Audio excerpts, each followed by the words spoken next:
how about you start with who you are, what you do? Yeah. Well, like I said, I'm in Northern California. I have a business that in 2020 I put completely online. I was doing it in person before then, but I teach people about inner shadow work. So looking at the parts of ourselves that we're not always comfortable looking at. So these topics that you're talking about, this is right in the realm of that. So I teach yoga Mhm. and teach people about the inner shadow. And I see yoga as a tool, and we can get more into that, a tool for doing shadow work. And so essentially for any listeners who might not be familiar with this concept of the shadow, it comes from Carl Jung, and it's basically the things that we don't know about ourselves in the simplest way. And these things that we don't know about ourselves that cause friction in our lives. And so I teach people a methodology for being able to look at these parts of ourselves that we don't know. And I use yoga as a tool for that in terms of somatically starting to tap into how we feel and getting to know our body sensing and our body awareness and tuning into our intuition, and then teaching them about the theory of shadow and looking at the mental stories that we have and the history that we have and the culture that we have. So as you can see, it'll be really appropriate for the conversation that you want to have in terms of money. So I've been teaching for 13 years. I do a combination of these two things, the yoga and shadow alchemy is what I call it. And so in 2022, I moved everything online. So I have a membership-based community with people who are dedicated to personal growth through the process of yoga and inner shadow exploration. I do a program where I teach this methodology using yoga and the theory of shadow. And I do weekly yoga classes on my website, so people can find me at liminalspace.net if they're interested in that and reading more about that. So I've been doing that for 13 years. I studied social psychology. I, studied coaching, and I studied yoga for many, many years. And so I'm putting it all together now and doing that with my work. So let's have a shadow conversation because it's my favorite conversation ever. What, when you were going through, because I know obviously you responded, or I responded to your post about shadow and trauma and money, um, well, trauma mainly. What, how did you use shadow work to get you through your trauma, which I am assuming that you went through if you know about shadow work? Yeah, so to kind of bring you back to where I think probably it all started, and I Mm, can weave money into this. But when I was 8, my mother had Lou Gehrig's disease. She died of Lou Gehrig's disease, so she had mm, ALS. My father, which I don't actually talk about this part of it very often, but since you're bringing up money, you'll see that this is such a big part of it. My father was a professional gambler, and so he made money through gambling. And for the majority of his life before I was born, he was very successful at this. He's Filipino, or was Filipino. He passed away when I was 18. But he owned casinos in the Philippines long before I was born. And then when he married my mother, who's American, and moved here, he couldn't necessarily do that. So he started gambling professionally. And so our childhood was very much on this rocky terrain. My mother was very sick. She was an English professor before she got sick. But so when she was sick, she couldn't work. And my dad was not really emotionally equipped. He was much older than my mother. He was 25 years older than my mother. And he was not really emotionally equipped. And culturally, there's a big difference in terms of the male responsibility within the family. So he was not really equipped to handle her and this sickness and these two young children. It was my brother and I. My brother is 18 months older than I am. And so the way that he dealt with it as a gambler would is he's going to go out and do as much as he can to make as much money as he can, because the money will be the support for the system. That's how he's going to help the family. And I didn't realize that, of course, until much, much later in my life, that was his mindset, as I started to understand more of a gambler's mindset. At the time when I was a child, he was just gone. So it was just my brother I was 8, my brother was 9, and my mother, who was very sick and in a wheelchair. Eventually, she was paraplegic and then eventually quadriplegic. mm. And we didn't have a lot of money. My dad was not doing well with his gambling, but I think in that gambler's mindset, he just kept going out and trying to do the best thing instead of showing up for the family in the way that he probably should have, which was actually being there and taking care of us. And so when we talk about money and trauma, for me, this is all very intertwined together. And so when my mother died, my father essentially handed us over to extended family members in San Francisco. So at the time when my mother died, we were living in Las Vegas, which of course was the heart of the gambling. And so he handed us over to family members in San Francisco, and my brother and I were raised by this family in San Francisco. Wow. I know it's a lot, and there's so much to it, which we could get into at some point. But I'll try not to turn the fire hose on you. Oh, yeah. So I understand the life of living with an addict because my mom was an alcoholic, and obviously it's different being an alcoholic to a gambler. But being raised by an addict, it comes with that story that for me it was, am I not a good enough reason for you to not do what you're doing? Mm. And I don't know about you, but when I realized that, I think I realized that when I was in my 20s, that stayed for a long time, where I went realizing that left me with this feeling of I'm I'm not good enough. I'm not worthy. I'm not wanted. Like, what did I do to make you like this? Did you Mm. have to dive into any areas where you felt you were responsible for what your dad was doing? No, because I don't think that I was entirely conscious of what my dad was doing. My Yeah, right. mother's needs were so important Mm, and they were right in front of my face. I mean, it was stuff like my brother pretty much took on the role of the adult for me, even though he was a child himself. You know, he would walk me home from school. He would make sure I did my homework. He would drop me off at my friends. He'd walk me over to my friends and then pick me up to come home for dinner. And we would have stuff like we'd come home and my mom would have fallen off of her wheelchair hours before and she was soiled, but she couldn't get back up. And so my brother and I would have to deal with that. And so my brother was very angry with my father for not being there. And because I was just young enough to kind of not really understand what was happening, I would look to my brother to, because most kids, they look to their parents, like, how do I feel about the situation? I'm not quite sure. They look for them for guidance when I didn't really have that. So I would look to my brother for that. So if he was happy with something, I would be like, okay, this is good. If he was not happy with something, okay, this is bad. And my brother was very angry with my dad. And so I remember feeling protective of my dad. Like, why is he angry at him? I don't want there to be this conflict. I don't remember really personalizing that story when I was younger. For me, a lot of the work that I've done after in my adult life has really been about the family that I moved in with afterwards. In that space, they were a very loving family. We were very privileged in that we were sent to private school. We lived in a beautiful home in a great town. But there was not a lot of space for our grief. I think they did this generous, beautiful move by inviting us into their homes, but I don't think they were very prepared for the level of trauma of the children that they were just adopting. yeah. And they came from an era where we just kind of dust ourselves off.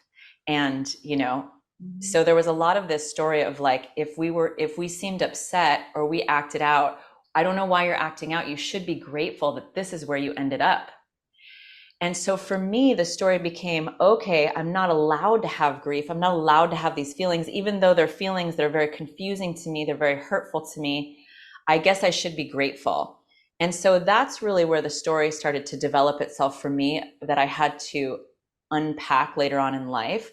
Mhm. And this is where shadow work really started to become more important to me as I was introduced to it, of this idea of you're allowed to be this way, but you're not allowed to be that way.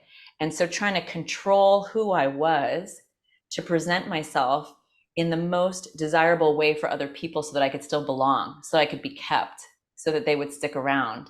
Because there was this story in my mind, and I don't know if they said this to me directly, but there was an implication of there's always the orphanage, right? And so Mhm. that is a thing that kind of hangs over you in terms of when we look at the shadows that we create in our lives, who we present ourselves is based on survival. in order for me to survive in this house, I need to make sure that I'm this type of person. And so that's really where it started to kind of develop a character in me that felt like the authentic me, the real me, kept getting suppressed and squashed and quieted. What was the trigger for you that started you down the shadow work? Yeah. So, so what happened, I'm going to go back a little bit and I'll get to that. What happened when I moved in with this new family is I think I had this collision course of emotion that I didn't know how to process. And there was nobody there that was really processing it with me. They sent me to therapy, but I don't really I just remember playing with dolls with a therapist and never having a real conversation. And that's, I think, what was the biggest detriment in that whole period of time in my life, that nobody was having real conversations with me. There was a huge elephant in the living room that nobody was talking directly to, because at that time, we're talking about, the early 80s, it was still like kids are just like these kind of dumb little beings that walk around. There was no real respect for the intelligence or the intuition that we actually were experiencing at that time. And so I shut down completely. And then when I got into my teenage years, I started doing a lot of drugs. And I think I was attracted to drugs that were specifically stimulants, because now I see that I was probably trying to feel myself. I had cut myself off so much from my emotional center that I didn't know what even my body felt like. And these stimulants had me feeling highs and lows. I felt really excited and exhilarated, and then I felt really down and depressed.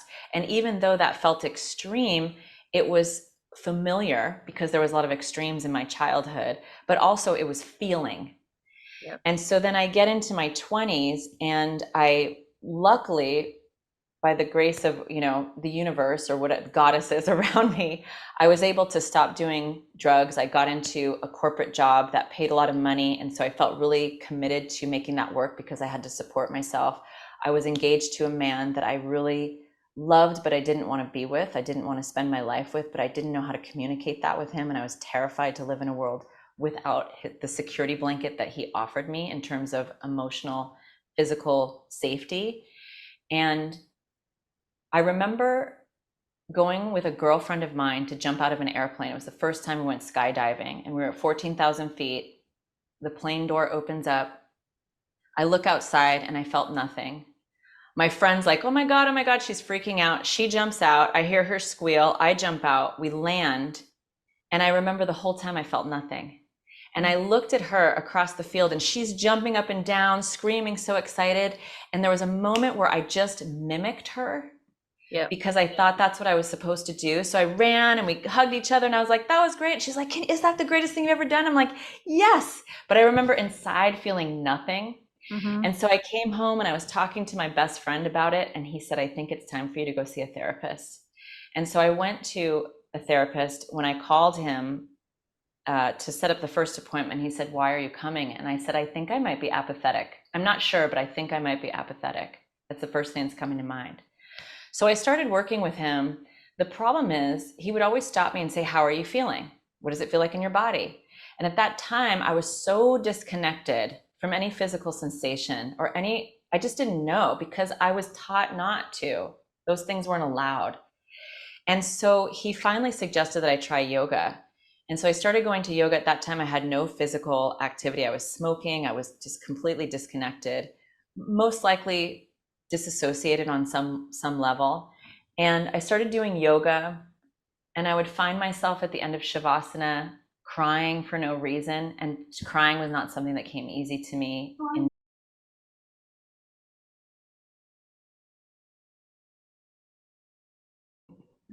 She's usually, every time I've ever had an interview, she's never come out. This is the first time she's ever come out. It's perfect. It's perfect. We're talking about 8-year-old little girls anyway. We are talking about 8-year-old little girls, aren't we? So keep talking. I know, sometimes I see 8-year-olds now. I don't have children for many reasons, but when I see them now, it like sets me back a little bit for a moment, because in my mind, I was not a little girl when all of this was happening. And so when I see somebody that age now, I want to hold them and just say, like, wow, that was that's a big thing. You're just a baby, like you're just a child, and that's a big thing for to happen to you. But that's not something that I could acknowledge until a couple of years ago. I know when I see my daughter and I think of the things that happened to me when I was her age, and I go, I don't even know. I can't even imagine these things happening to her. Like as a parent, I look and I think every part of me wants to protect her. I could never imagine doing anything other than trying to be the best I can be for her. So it's confusing in my brain when I Mm, hear stories of parents and then I see what happened in my family where I go, I don't understand where their thoughts were. But then I go back to a lot of compassion. And you're obviously a similar, I think you're younger than me, but my parents came out of the Depression. They came out of the world wars. My grandpa went to two wars. It was a completely different time. They yeah. didn't have what we have now. They didn't have the internet. They didn't have this level of support. They didn't have conversations with people on the other side of the world and be able to understand what they were going through. They didn't have any of that. Yeah. I was listening to this podcast with Roy Wood Jr. I don't know if you're familiar with him. He's a comedian. He used to be on The Daily Show. It was a show that's here.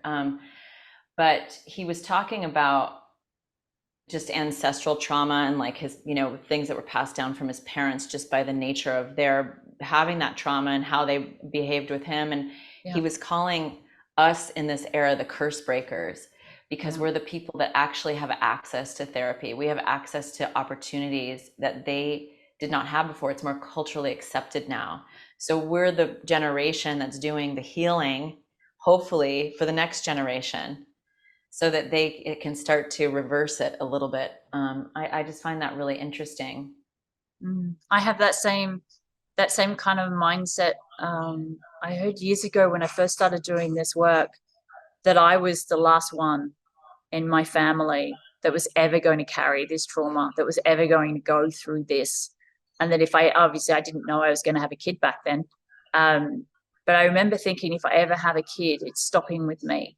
And I will do You whatever I have to do so it stops with me. check out this article called Ghosts in the Nursery. Ghosts in the Nursery, or I can send Mm-hmm. it to you as well. It talks about that exactly, of the generation of the people that stop the ancestral trauma that Mm-hmm. happens because they're the ones that are willing to acknowledge this was painful.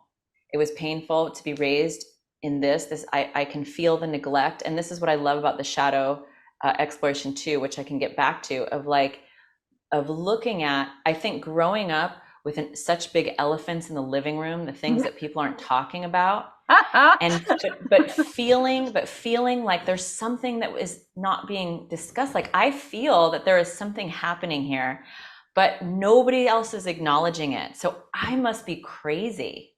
It must be me that's wrong. When in the new family that I lived in, I was the only one that was sent to therapy. Mm. And part of that is because I think I was the only one that was like, this is all messed up. And so, but the story But that you that were put the in my one that brain was is wrong for that, right? So you're the one that exactly. was wrong, and it was the same for me. You went to therapy. I was the only one who went to therapy in my family. I So, hear and you it on that. makes you feel like, okay, so I'm the broken one in this. Yes, I'm the one yes. that's not getting it, and they're all getting it. Yeah, And yeah. when you get into adulthood, you're like, wait a second. I mean, now I'm grateful for it because it did open that up in my life in terms of I'm open to therapy. I'm open to different ways of looking at things. Mm. And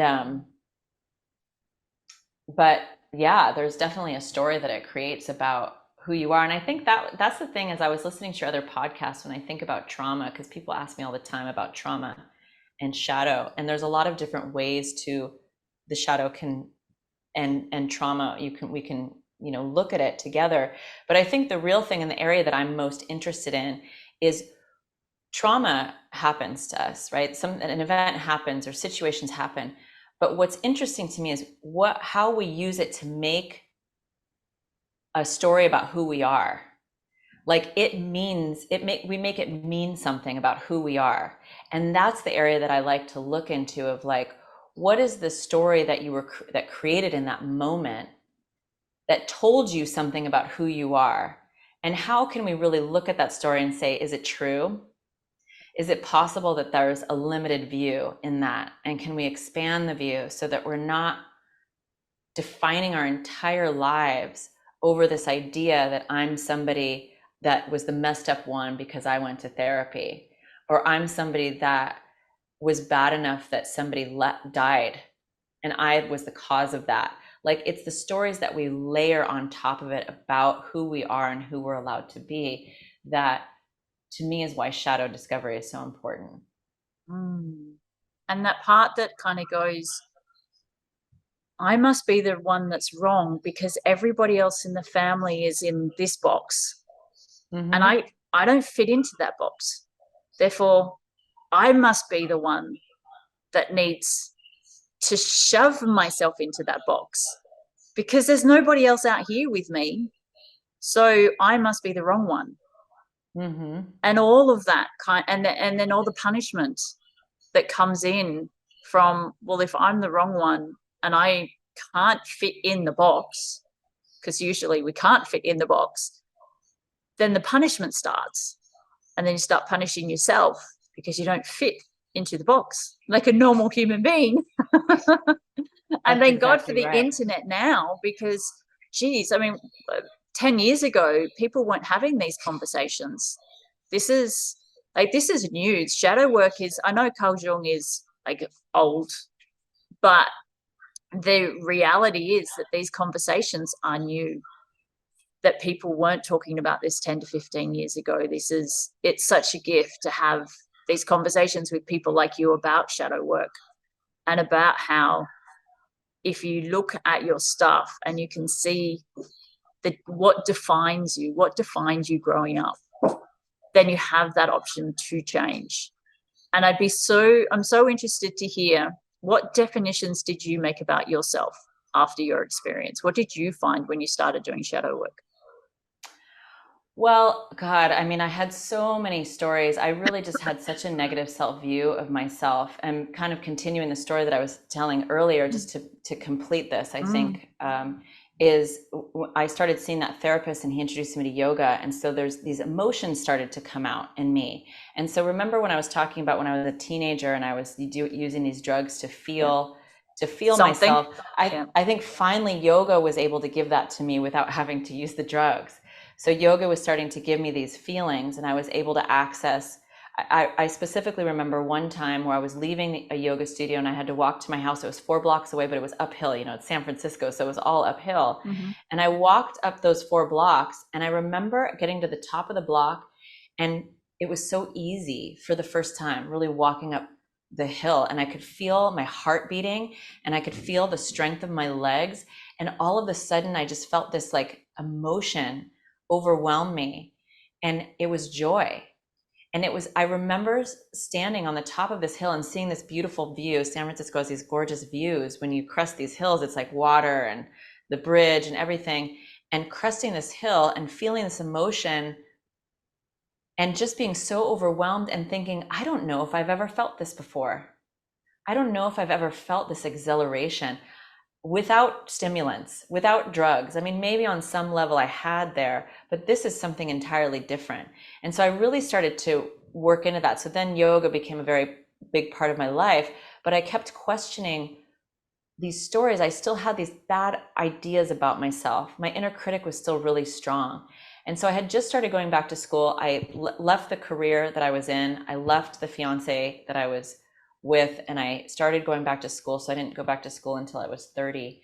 And that is where I started studying psychology. And that's where I was introduced to Carl Jung. And this idea of the shadow was so fascinating to me, that there's these parts of ourselves that we don't know. And at that time, I thought I knew everything about myself. I was young enough and dumb enough to really think that that was a possibility. And so this was such a fascinating thing. So I became obsessed with it. So when you talk about 15 years ago, people weren't having these conversations. That's when I was starting to get really obsessed with this concept. And I was reading every book that I could. At that time, Debbie Ford was one of the only people that were talking about it in layman's terms. I liked some of her stuff, but then I was introduced to Ken Wilber, and he really just brought it home for me. He blew my mind with it. And I was calling people, authors, trying to get anybody, where can I study this? Where can I learn more about this? Is there any workshops? Luckily, I was in San Francisco, which is kind of a very funky, kind of hippie town. So, I found some couple in Marin that did shadow work in the back of a phone book. They mentioned it. And so I called them up and they said, yeah, so what you do is you come over and we're going to roll you up in a tarp. We're going to get you naked and roll you up in a tarp. And then it was basically rebirthing, but I had never heard of anything like that before. And then we're going to shoot you out of this tarp and we're going to relive your life and like look at all your shadows. And I was like, that sounds great, but I think I'm going to pass. Not today. Not today. I really just want somebody to teach me about how to find my shadows. I don't want to come out of a vagina today. No, I don't really need to revisit that whole thing. So then I found Ken Wilber stuff, and I would start talking to people. This is amazing. It's amazing. And people seemed kind of interested. But then when I would give them the book, they'd be like, this is so out there. I can't understand anything he's saying. So that's when I started teaching it and really learning more about it. But what I started to discover in myself was just these stories about who I was supposed to be in terms of the good girl, the quiet girl, the girl that makes sure that everybody else feels comfortable. Don't be too emotional. Don't be too big. Don't be too loud. Don't be too this. Like all of these confines that I lived in, and how there was a lot of fear in me to be anything else in that. And the story around, if you're too much, people leave. If you're too needy, people won't be there. Because there's, if you look early on, it's like, my mom died, my dad left, and then he died. And then the family that I lived in, like I said, as loving as they weren't emotionally available for the emotions that we were going through. And then there was always this overhanging thing of the orphanage or foster care. And so it was this really deep story of be perfect or don't be loved. Be who we want you to be, or you're going to have to leave. Yeah. And I'm not saying that they did that to me. That's what I created in my mind. That was the story that I lived in. And so I had a really hard time. So when we talk about like what launched me into it, when I talk about these things we don't know about ourselves that create friction, for me, the friction was complete emotional isolation, never sharing with anybody how I really felt, not even knowing how I really felt. Definitely never asking for my needs because I didn't even know I had needs, God forbid, because my story was that I was just very self-reliant. My story was that I went through this whole thing unscathed. If you told me that that was trauma that I experienced with my mom when I was a kid, I would have been like, that's not trauma. I'm fine. There was this story of complete okayness. But what I was living, the experience that I was living and how my life looked was a little bit of a disaster. So it was not okay. And so the shadow discovery really helped me basically tell myself the truth. And how did that go?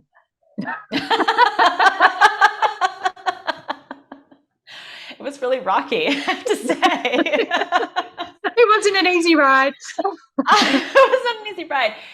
Talk therapy didn't really do it as much for me. I did talk therapy for a little while, like I said. Once I got into yoga, that really shifted. And then I started doing basically self-study with shadow stuff and trying to find somebody that would help me. I didn't have a lot of money at the time. So the idea of trying to find a Jungian psychoanalyst that I had to pay, $300 an hour for was just like out of depth for me. And I got into coaching and I found this coach. And I basically was like, look, I'm reading all these books and I just need somebody who's really intelligent and who knows how to ask the right questions to help me process some of this stuff.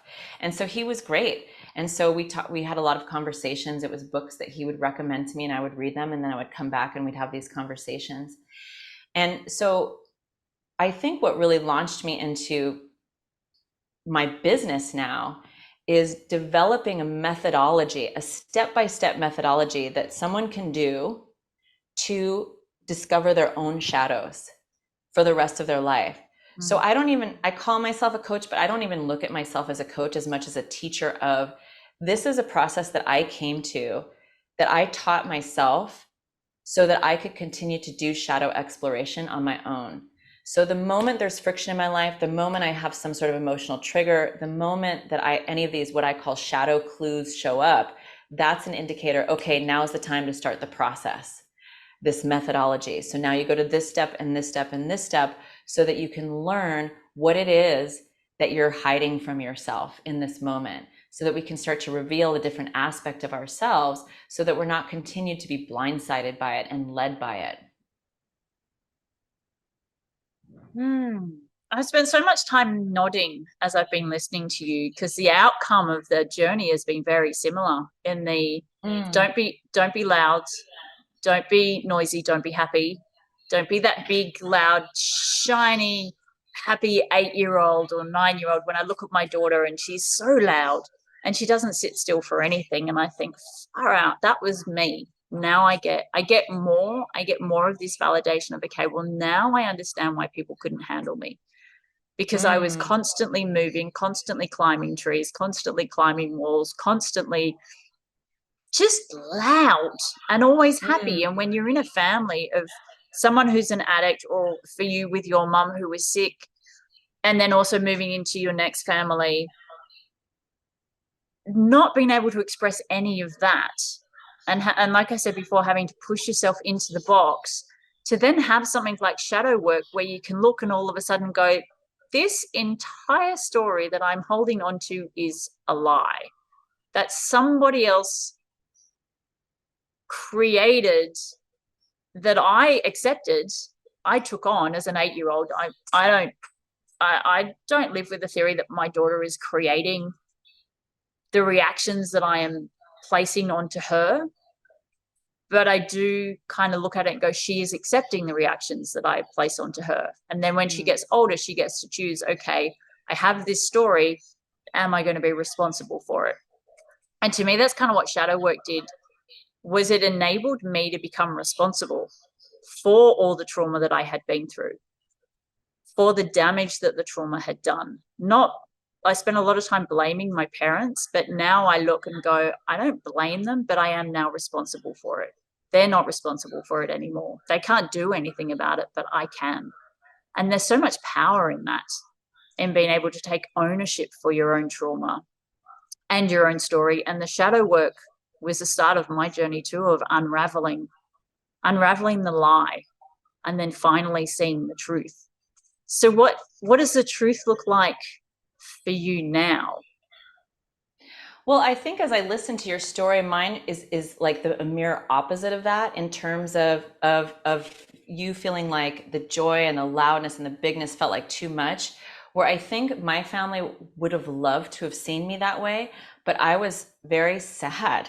I mean, I was very grief stricken by the time I moved into this new family. And I think I was in a state of shock because I wasn't, nobody prepared me for my mom's death and my dad's departure. One day I had a family, the next day I'm looking at my dead mother on a bed and my dad's leaving. I mean, it was like, this is a this is a very shocking change from one day to the next. So I went into shock, and then to be moved into a new family, it was very shocking to me again. And so I think my new family would have loved for me to be outside climbing trees. In fact, they kept trying to push me out the door. But the way that I dealt with it was like, I went into myself. I closed into who I was. And that was very unnerving for them. They didn't know what to do with that. They didn't know how to communicate with me because I didn't know how to communicate with them.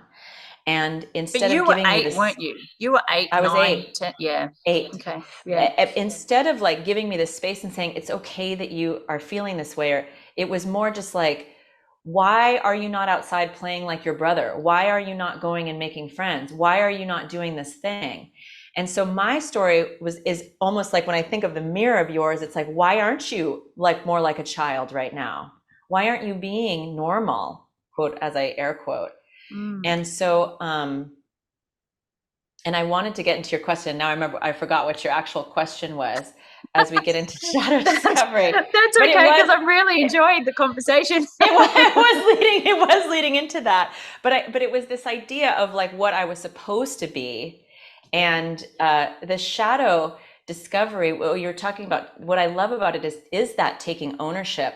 Yes, this all happened to me. Yes, this is the how, what I made it to mean about who I am. But now as an adult, I have this it's really like a tool. And that's what I like about shadow discovery. It's a very tangible tool in my mind where I can look and say, I'm allowed, I think of the law of polarity. I'm allowed to have grief and be sad and be grateful at the same time. One does not negate the other. That was a huge awareness for me as an adult, because there was this idea I should be grateful, I should be happy, I should be going out in the world, I should be so happy that I'm not in an orphanage and that I'm in a safe place where nobody's really hurting me, so it seemed. But yet I'm feeling all of these things, so that means this is wrong and that's right, and I'm wrong. And so the shadow discovery was this, like, okay, I'm going to allow every single part of me to exist. And as you know, when I work with people, the one thing I remind them from the very beginning is there are going to be parts of yourself that you're going to meet that you are not going to like. It's going to be uncomfortable. But know these two things. One, everybody has a shadow. Mm-hmm. And two, this shadow, at some point, it has gold. You just haven't found it yet. We will find that gold and you will end up loving this part of yourself. It's just going to take some time. So just trust in these two things. And as we work through it, we will get there in the end. And I think that's something that once I started to realize, like, okay, everybody has shadows. Now I'm normalized. And two, there's all these different aspects of who I am, and they're all allowed to be here. That was a huge learning. So when you're talking about being an adult and being responsible for it, that's where I think, like, this is us owning our side of the fence. Yeah. And then, like you, I was very angry at my family growing up, more so than new family. I was very angry with them for most of my young adult life. And doing shadow discovery and starting to have more compassion and understanding for these parts of myself, I then was able to look at them and see the shadow mindset that they were living in. And now I have compassion and understanding for those parts of themselves, and are realizing they weren't doing it to me. They were behaving from a shadow mindset themselves. Yeah. Yeah. And it creates so much freedom inside yourself when you have that realization and go, they were just as fucked up as I am. Yeah. That's why my life is the way why it is. And even like sometimes now it makes me a little sad because, it's kind of like the shoemaker's kids have no shoes, right? Like I can look at my family, and by no means am I going to impose shadow work or yoga onto them. But I would love for them to do it, because I can see now, even still, the pain that they hold in their lives having not done it. I'm the same as you. My mum and my dad are both gone now. And there's part of me that kind of every now and then goes, I wish I knew about this in my 20s and 30s so I could have told my mum about it. And then maybe she could have gone through some part of her life realizing that she wasn't the way she was because there was something wrong with her, which is very much if she would have been available to it. She may, I don't know your mother, but it's always that thing of like, if they're available to it. Yeah, I was a bit funny with my mum. I would just tell her, regardless of whether she wanted to hear it or not. I would just go, Mom, How did that go? I'm just gonna dump all this onto you. My mum and I had a really funny relationship because we were so acutely aware of how different we were in the world and how much we conflicted and just crashed against each other. But she would humor me with listening, but it would actually go in, because there were times when, especially when the law of attraction came out, and I would tell her about all the different stuff that I'd learned about the law of attraction and about money mindset. And then I remember a couple of years after I had been talking to her about it, she said, I started to believe that maybe I was attracting the money that I had. So I started to think, I wonder what would happen if I could just bring in more money. And then some random person passed away that my mum knew, and that was one of my grandma's closest friends. But he left her $250,000 in his will, which was completely unexpected. And she actually said to me once, she said, I think there's something in this stuff that you're talking about. But then she got breast cancer, and then Mm. life just took her on a completely other journey, and it never really came up again. Like, it was never a conversation. I could never go back into it again because she was now on this path, and I knew I'm not spewing my law of attraction crap onto my mother when she has breast cancer. Like, Yeah. there was this level of sensitivity in me that understood now's not a good time to tell your mum that she Yeah, that's probably a good created idea. that. I feel like it won't go down very well. The same is true for shadow stuff. I mean, I do Yeah. not talk about, people, friends of mine will say, because one of the things I always say is that other people can see your shadows really easily. I've been teaching about the shadow for, 14 years. I've been teaching it, so I feel like my mind is pretty programmed for it. So people will come to me and say, just tell me what my shadows are. And I start laughing because I'm like, no way am I walking into that trap. That's a fire and I will get burnt. Here's the tool. I'll help you Yep. figure it out on your own, but you're coming to it, not me. Yeah. I hear you on that. I have made the mistake many times when I first started doing shadow work. I had the arrogance in my 30s when I first discovered it, thinking it was my right to tell people what they're, and I could do it with my mum, but it was my mum. It was Yeah. my brain, it was different. But when I did it with friends, I lost a few friends because I did have that Yeah. arrogance. I did have that conceitedness of thinking I know better than you because I know about the law of attraction, and I know about the universe, and I now know about shadow work, and I'm so much better than you, and I put myself on a pedestal. And then all of a sudden that's a good opportunity for more shadow work. Yeah. Then the universe went, oh, do you see that pedestal on that rug that you're standing on? How about we just give it a yank and see what happens? It hurt. That's the second thing I tell people at the beginning of a program when they do shadow alchemy with me is you're going to start learning this stuff and you're going to get really excited because it's going to be easier once you start to learn this. It's going to be really easy for you to figure it out in other people, especially once I start teaching the shadow clues. You're going to start hearing it in other people, and I want you to look for that because it helps you practice looking for it in yourself. But just so you know, it's so that you can learn and be better at doing it yourself, not so that you can do it for them. If you want to still have friends, by the time you're done with this, I promise you, listen to me. Yeah. If they say that they're interested in it, give them my card. Don't do it yourself if you want to stay friends with them. No good can come from doing shadow work No. for your friends. First-hand experience I have in this. Yes, I hear you on that. I would love to, because I know in the start we started talking about before we started this call, the money stuff, and you shared that you had the money trauma story, and you talked about your dad and his gambling and how that impacted you. Can you talk more about the money aspect of what you're dealing with now, or what you've learned doing shadow work about your money beliefs? Because it's such a fascinating thing to me. We have so many money beliefs. I want to hear more about that. Yeah, I've done a lot of work around my money beliefs. I think from my childhood, my dad, had that gambler addict kind of personality. So it was a feast or famine type thing. So it was like showing up at the house. And even after my mom died and we moved in with a new family, it was like coming and then coming with gifts and a lot of attention. And he was very charismatic and he was like a really wonderful person to be around. And then he was gone and you weren't sure when he was going to come back.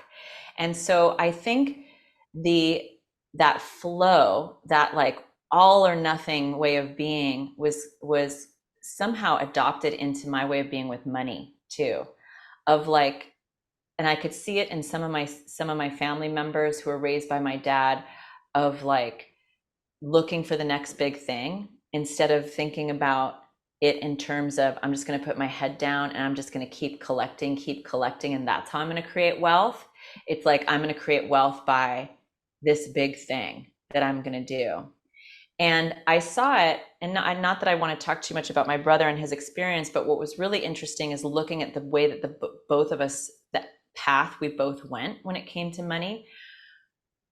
For him, the way that he decided that he was never going to have to depend on anybody. So the way that he dealt with his trauma is I'm never going to depend on anybody. So I'm going to make as much money as I can so that I can always be in control. So to him, money was power, And it was a way to not have to depend on other people because other people are disappointing. We don't have that risk of the orphanage. We don't have that risk of being tossed out because I have all the money now.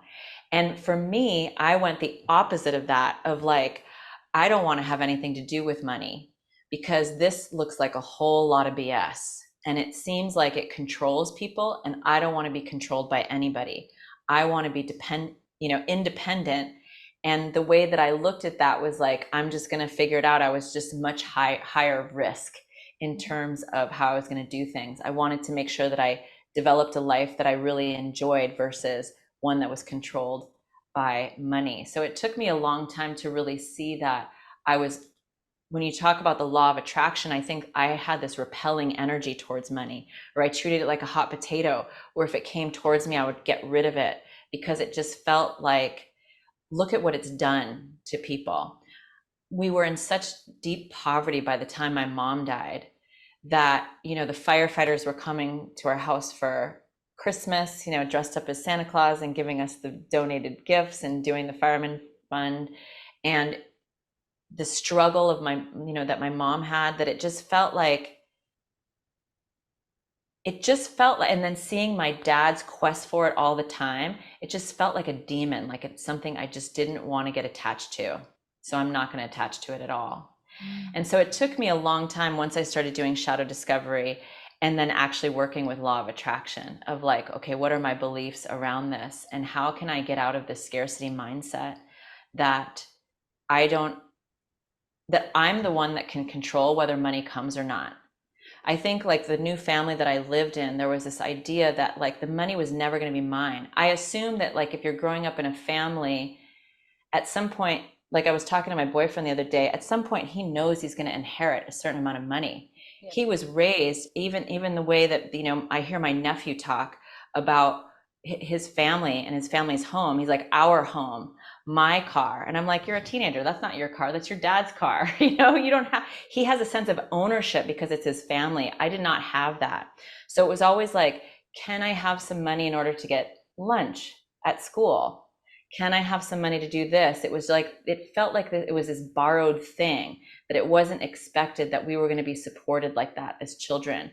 And we had to work very, very young, and we had to pay rent very, very young, younger than most people ever did. When I was in high school, I was paying rent to live where I was living. And so it just felt like I wanted nothing to do with this. And I had a lot of scarcity around it. I remember listening to a podcast where Duff, he was I think he's the guitarist of Guns N' Roses, and he was talking about how he grew up really poor, and when their first album hit, and their first album was like platinum album, they didn't realize that they were on tour, and this was before cell phones, before any of that. So they're on tour and they're not making any money, and they're borrowing money from the roadies who were union salaried workers so that they could get McDonald's, the band was. And here he was, their albums were going platinum. And so he comes home after this year-long tour and he gets his first royalty check, and it was something like $70,000. And he looked at it and he put it back in the envelope and put it in the drawer because he felt like, that's not mine. And someday they're going to come take that from me, and I don't want to spend it because then I won't have it to give back to them. So he didn't even deposit his royalty check, and he lived like that for a while. And that really hit home with me in terms of that idea of, it's not mine, I'm not allowed to have it. So the shadow discovery piece for me was about the mindset of, it's actually something that I'm able to produce on my own, that other people are not the source of my money. I'm the source of my money, and money is allowed to come to me, and it's allowed to be mine. So even for a long time, when I would work with people one-on-one coaching, or when they would do the program, there was something that I felt about when they paid me, it was still their money. It never felt like my money. I know I just turned the fire hose on you again. No, it's okay. I'm also, my nose is also deciding if it's going to sneeze, but I don't think it is. So it's like that combination of, I'm taking in everything that you just said while my nose decides, is it going to sneeze? Yeah. I think that might have something to do with like trying to like push back so much information. It's not, I mean, it is pushed back information, but I don't know if it's from the same perspective that you're seeing it from, because I have such a deep lack mentality, and so I struggle so much with me bringing money in. So it was easy for me to receive money when it was coming from my mum, but the bank of mum shut down when she died, and so there is no more money coming in. So when there's no money coming in, you have that lack of mentality. And I'm hearing you talking about your perspective and how your drive was to make it yourself, and similar for your brother wanted to make the money so no one could control him, no one could take it away from him. It was his, and he would have as much of it as possible so he would not be defined by other people's choices. And hearing your story of that drive to want to make it, and I look at that and I think, I don't even know if I know what that means. Like that, I don't know if I know what that drive means. So I think there's a part of me that's looking at you kind of going, you like, why don't you have that drive? Why didn't you have her life story? So then you could have that drive to make money. And I can hear all these voices inside, and I'm looking at it going, but I can't have her life because I have my life. So you're asking me to do something that is completely impossible. And I thought I would share that with you because we're having a conversation about shadow, and this is what shadow work is. It's hearing Mm-hmm. these voices and understanding what they're saying, and owning what they're saying and not feeling ashamed of them, and looking at them going, yep, I get it. You are controlling my current reality. And I know your shadow discovery is kind of your process to unravel your money stories, but I'm interested to know, from the gambling and from what you experienced, did you have to start at a place of lack, of believing that you didn't deserve the money? Was there a point where you really thought, I shouldn't be working, I shouldn't be earning this money isn't mine? I know you shared the story about Guns N' Roses, but did you deeply identify with, you shouldn't have that money? And how did you unravel that? Let me just make sure I understand your question. So, did I identify with the story that I wasn't allowed to have money? Yeah, that the Yeah, I money mean, wasn't yours to have. Like, I know you kind of went through that, but on a deep level, did you have to unravel that story? absolutely. I think when I finally got down to it, it was really a matter of not feeling like I was the source of anything. And I think when I look at my childhood, there was this big story that by the generosity of other people's hearts, I was Mm-hmm. living in this home. And so I should be grateful for this. And I think that what that created is this idea is other people have resources and I don't have resources. And so I have to be a certain type of person so that I can gain access to those resources. But it's not something that I can get on my own. So it was like this, it was very disempowering for me. And this mindset, and I think in some ways there's a little bit of that that's still there that I'm working through. That for me to go out and make a living on my own, even though I worked my whole life, I mean, I've been working since I was a young child, is it always just felt like people were doing it out of generosity. Like it's Mm-hmm. something I should be grateful for. I had this story that people were just being nice to me. And it was never something that I was earning or making. And when it was given to me, it never felt like mine. Even if it was a paycheck, it never felt like it was something that was mine, that I was allowed to have. And I think that's why that story, the Guns N' Roses story, stuck with me so much, because I really identified with that idea of, I'm going to put this like $70,000 for him was life Mm-hmm. changing at that time. And he put it away and still scrambled to try to figure out how to get McDonald's that day. And I really identify with that because it's like there's nothing that is mine. And when I was a child, there was nothing that was mine. And so what I had to really unpack is that I was allowed to have these things. I'm allowed to make money. And when it's mine, it's mine. There's nobody that's going to take it away from me. And I think part of the way that I was able to do that, and this is something when I find a mindset that I know is very limiting, the way that I try to expand that mindset is to find people that have very different mindsets. So one of my really good friends, she has a really abundant money mindset. And so instead of being ashamed to talk to her about this, because I felt like she was going to judge me, which is how I would have been before, with somebody. I wouldn't want to share anything about how I was feeling or my money situation or anything like that, because I wouldn't want them to judge me because their mindset's so different.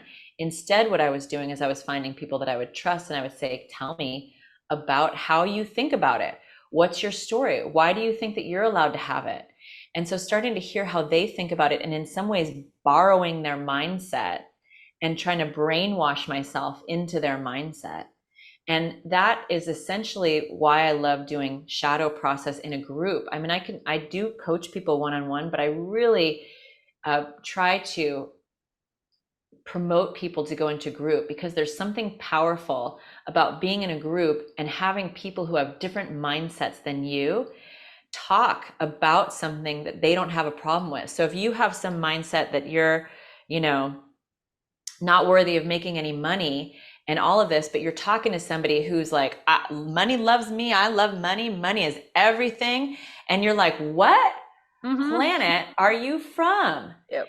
And so instead of sitting there and going shrinking and just being like, God, I wish I had that. God, I'm such a da da da da da da da da, whatever, of really thinking, okay, how can I use how they think about it to expand my mind and borrow it for a little while so that I can start to change my perspective from the mindset I have into the mindset they have. And that's a long process. It takes a while, but it's a very powerful one. I so loved you shared that, because you kind of answered a question for me, which was, I started this podcast because I was stuck in my trauma and I couldn't see a way out. And I knew I needed different perspectives, because my perspective was limited. It was like this, it was so narrow. And so I started this podcast so then I could start hearing stories of people who were on the other side, who had gone through their trauma and what their journey was. And then as I was listening each week after week after week, some weeks I was talking to 4 or 5 people, my awareness started doing this. And within a very short amount of time, within about 2.5 months, I was on the other side of my trauma, looking back going, yep, I went through that. That sucked. I don't want to go through that again. But it was amazing, because it was the hearing the different perspectives from people that opened my viewpoint and made it so much easier to shift past, realizing it was almost the permission, realizing I actually didn't have to stay in my trauma. It wasn't a requirement, and it gave me the permission to shift.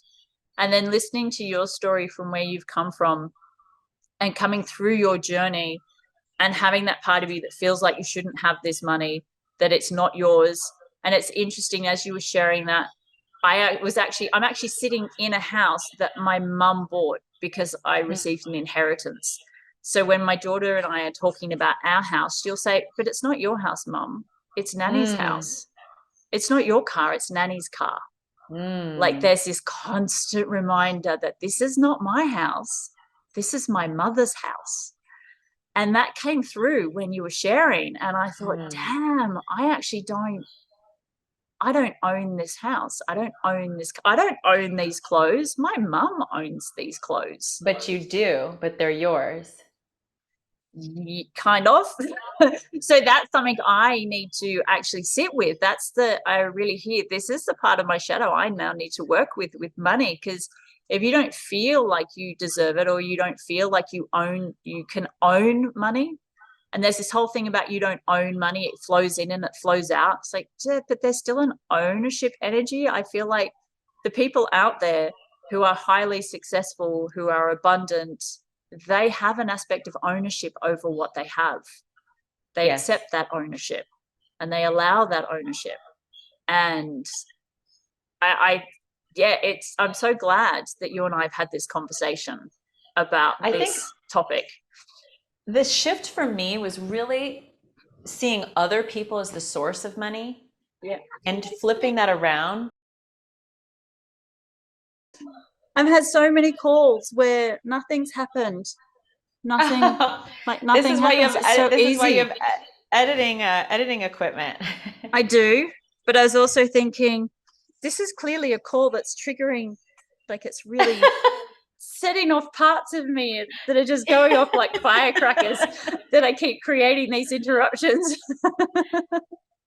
No, but I think I can pick up where I was saying is, I think the important shift for me was changing that, hi, baby. Aw. Was changing that perspective of other people are the source of my money Mm-hmm. to I'm the source of my money. Yeah. The work that I do is what's producing the money coming my way. It doesn't matter who it's coming from. You know, because I used to look at things like, okay, well, if this client came, well, this is a big client. And if they change their mind, oh no, that goes away, all the money goes away. Yeah. And then you freak out that the money goes away. And that is from the mindset of other people are the source of my money. But if I think of myself as the source of my money and this big client comes and actually they don't end up signing, I'm like, whatever, I'm the source of my money. It's going to come from somewhere else. And then it comes from somewhere else. So we stop that single-minded focus on the one thing because we think they're the source of it. So it's switching that perspective of like, you know, thinking about even you and the house and the car is like you are the one that is attracting that house and the car. This was, yes, it was your mother giving this to you, but you're the reason why it's existing. You're the reason why you're in it. This is your power attracting it to you. And so it's really like a mantra that has to start happening for me is I'm the source of my money. I'm the source of my money, which means I don't care about it coming from one specific area. That makes the other person the source of it. I'm the source of it. So it's going to come to me from anywhere. And I am allowed to have it. I'm allowed to hold it. I'm allowed to give it away because I'm going to keep getting it because it's mine. And that's true with everything. It's true with love. I'm the source of my love. I'm the source of. I mean, it's a very law of attraction way of looking at it, I think. It's that magnetic pull towards you. But for me, that was a really huge distinction in terms of money, of other people being the source versus me being the source. Even though they're the ones that are giving it to me when I'm doing work for them, I'm the reason it's happening. I'm the reason it's here, and it's going to flow to me and through me. I so love that you shared that because it just answered so many questions, but I now kind of know where this it's not mine came from.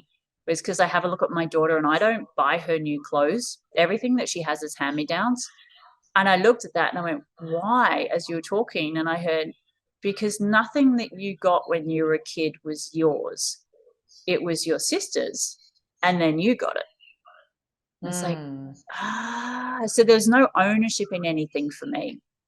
Or the Barbie Same. dolls that I got, they came from the neighbors who had had enough of their Barbie dolls, and then so I got them. Same. There was nothing Yep. really that I got that was mine, and I'm so relating to this part, this story that you've just shared of it's yours. It's It's like yours. it's such a challenge to take that on board, or it's like, oh, nothing's mine. I don't own anything. Everything I get is given to me from other people that I then either have to give away to somebody else or it gets taken away because somebody Hmm. decides that I've had enough of playing with it or somebody decides that Right. It's I've all grown their out of it. choice. Yeah, none of it's my decision.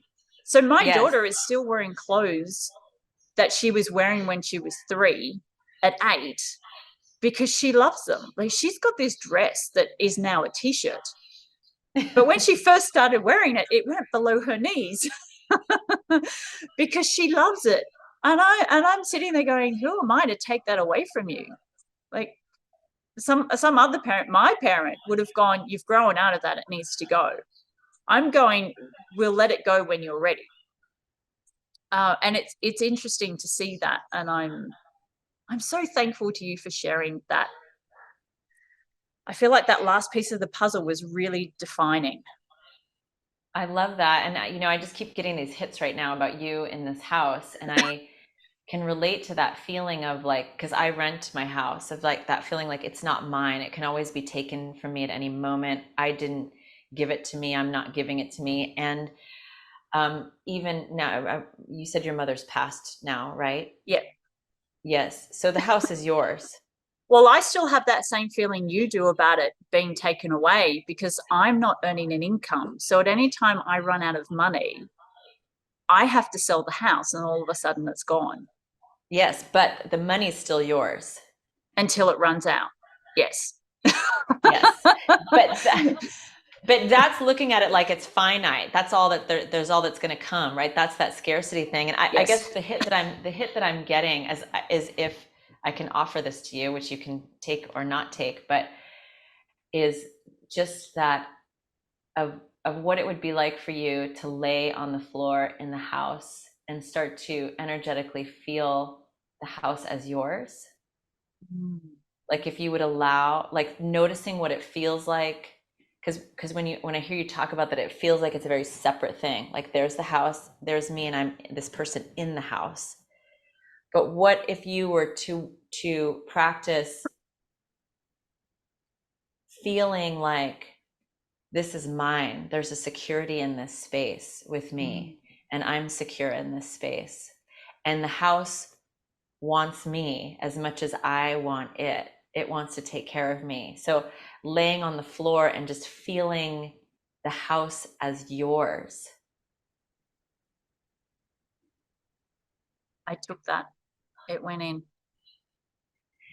And it's, to me, that seems like it's a practice, like something of that is where it starts to turn into a somatic practice, right? A Mm. somatically, because I think that this is why yoga to me is such an important part of shadow discovery, because we can talk about the theory of it, we can talk about the stories, and we can integrate it in terms of what we can imagine, but to actually be in the felt experience of something, like for me, what does it feel like? And this is also law of attraction too, right? How you feel, the energy that you bring to it is, and the emotions that you bring around is what is the magnetic piece of it. It's the same thing with shadow discovery. I know right now, I can say I know what it feels like to be in scarcity mindset in my body. There is a very specific feeling. If before I've done shadow work around scarcity and abundance, if you told me what does it feel like to be an abundant mindset, that would be a harder thing for me to feel in my body. And so then the practice for me, I do a yoga practice so that I can be more in my body. But then the practice for me is laying down on my mat here. I spend a lot of time laying on the floor in this room and feeling, what does it feel like to to really feel and know in every fiber of my being abundance? What does that feel like? My mind's going to want to get in and be like, I think it feels like this. I think it feels like that. But to really try to, what does it feel like to know that everything I need is there for me, no matter what? And sometimes it can be a little scary because it's not what we're used to feeling. It's not the body that we're used to being in. And so giving a little space for that, moments where we want to check out of that and not be in it. And so I talk about this in terms of scarcity and abundance, but I do this with every shadow that I come across. We look at the polarity. So what's the thing that I'm really familiar with, and what's the thing that I'm avoiding? And how does it feel to be in the body of the thing that I'm very familiar with? And in this example, scarcity is very easy. Can I practice being in the body of the thing that I'm avoiding, which is abundance? And I can do a lot of shadow work around why I have that story of scarcity and abundance, which is great, but I don't think it ever really integrates the shadow until we start to understand and feel the body of being abundant. And that's for me when things start to shift. When I talk about me being the source of money or other people being the source of money, I know what it feels like when other people are the source of money. So I had to practice being in the body of somebody who really understands that I'm the source of money. And that's what my meditation practice begins when I discover a certain shadow, is I'm processing the stories of it, but I'm also practicing being in the body of that shadow and processing what that all means. And things come up. There's a lot of things that come up within that. And I think in shadow discovery, so now, like you said at the beginning, a lot of people are talking about shadow. When I first started doing this work, no, everyone was like running for the hills if you mentioned the word, and they'd No be one wanted completely, to know about shadow 15 years nobody ago. wanted to know about it. No. I was like standing on the streets in San Francisco, like free workshop, free workshop. Anybody want a free workshop on the shadow? I just want to teach it. And now everybody's an expert on it, right? Yeah. But the one thing that I notice, and I love that somatic work is so much more popular now. I love it that it's really being talked about. But one of the things I notice is within shadow discovery, there's not a lot of somatic work. And to me, I think that it is so necessary for that integration, for real. When we're talking about whole self, it's yes, it's understanding it on a mental level, but we have to really feel into the body of these aspects of ourselves as well. And the way that I get that is through yoga, and then the meditation afterwards if I'm working on a specific one. And so what brought me to that is just like, I wonder what it would feel like for you to lay in that house for a while, consistently over a period of time, and allowing this feeling of ownership in this house, with this house, and maybe even feeling the spirit of the house and what the house wants for you and how the house views you. Because I would imagine this kind of spirit of the house is also very excited to be there for you and your daughter, because that's what it's meant to be. And also And I feeling would like I'm imagine allowed that your to be mother here. wants that for too. I would Yeah. imagine that's what your mother wanted too. It wasn't, I don't know your mother, but the fact that if she's, giving you this house, she wants you to have this safety and security and ownership as well. And it's yours for the taking. Thank you. Yeah. I am taking that with me. Good. I'm going to own that. I'm going to own the ability to lie on the floor and actually feel that I own the house. Because we've been here 18 months and my daughter and I are talking about leaving and moving and selling it. But I'm so clear that I cannot leave this house until I get what I need to get from being here. And I feel like that is because I was so determined when I came here that I was not leaving if it was going to be to buy another house with exactly the same mindset, with exactly the same fears, with exactly the same stories, because then I'm going with me. I'm going with the same feelings. Well, and it'll transfer, right? Because it's like money from the house that somebody gave you, and then that money's Exactly going right. to another house, and it only happened because somebody gave it to you. So you're totally right. It's like this sounds like a wonderful opportunity. Yeah. When we talk about that curse breaker, like we did at the beginning, this is Yes. the moment of that, Yes. Yes. of deciding, that this is going to be different for you. I Yes. would be really curious to see how that plays out if you decide to do that. I'm really curious too. And I think it's not like trying to control it really, but just laying on the floor and feeling just the Yeah. spirit of the house and allowing yourself to intermix with it. Yeah. Yeah. Yeah. And I imagine that's something that someone could do I know you said you rented, but I imagine that's something someone could do in a rental as well to create the abundance, to buy their own place, to have that sense of ownership over the house that they're renting. So then they can take that sense of ownership over the rental into a place that they own. I think that the house that I'm in right now, I believe that's what it's here for me in that way. Like I feel very much at home in this house. And I think that this experience has showed me, because I coming from San Francisco, buying a home is always just ridiculous. Like you Yeah. just don't, you inherit a house there, or I mean, you could make $200,000 a year and you still can't buy a house there. So it's not like growing up in that would just seem like a far off thing. Well, now I live in Sacramento, so it's a smaller town, about an hour and a half outside of San Francisco. So all of a sudden, I live in a place where a lot of people own homes because it was much more tangible. And so it wasn't until I moved into this house. Sorry, let me just. You keep talking. I'm going to stop my dogs from barking. Oh, I can't hear them.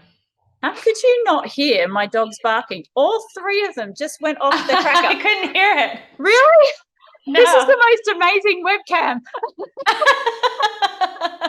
It's noise canceling. They're just right here. Like they're right here in the house Oh with no, I me. couldn't hear it at all. All three of these big dogs barking like crazy. Oh, no. That's That's so amazing. I funny. can just ignore them barking then. No, I can't hear him. I can hear my dog dreaming in the other room. She's having dreams right now, Aww. but yeah. So I think that this house that I'm in right now is definitely, bringing me into a liminal space of having that mindset in San Francisco where it was not tangible to really feeling like, oh yeah, I think this is what I want. I think I do want to own a home Yeah. It makes such a because this difference. feels It good. really does. Yeah. I knew one of the first things I wanted to do because I rented for such a long time and it was so disheartening. And when I owned, I actually made my own money at some point. I became homeless, and then I was living in a tent in the carport at my mum's house. And I made a chunk of money because I followed the flow. And I bought a car in a caravan. And the first night that I laid in that caravan, the feeling, the freedom of going, this is mine. I actually made the money. I made the money that created this caravan that I now own. And it's similar to what you said before. No one can take it from me. This is mine. And every house that I've bought since mum passed away and I've had the money, I've got a nail and I've walked up and I've put a hole in the wall, because one of the things you can't do in rentals in Australia is put holes in walls. You can't put nails in walls. You can't put Oh, pictures up. You can't stick photos on the walls. So the last house that we owned, the entire hallway was covered in blue tack marks because I'd stuck like 100 photos on the wall going, screw you, realtors. I'm going to do this because I can. yeah. There's just this different level of freedom that does come from owning your house, of all these things that you weren't allowed to do when you rented that you can Yeah. now do because no one's telling you can't do it. Yeah. Sounds great.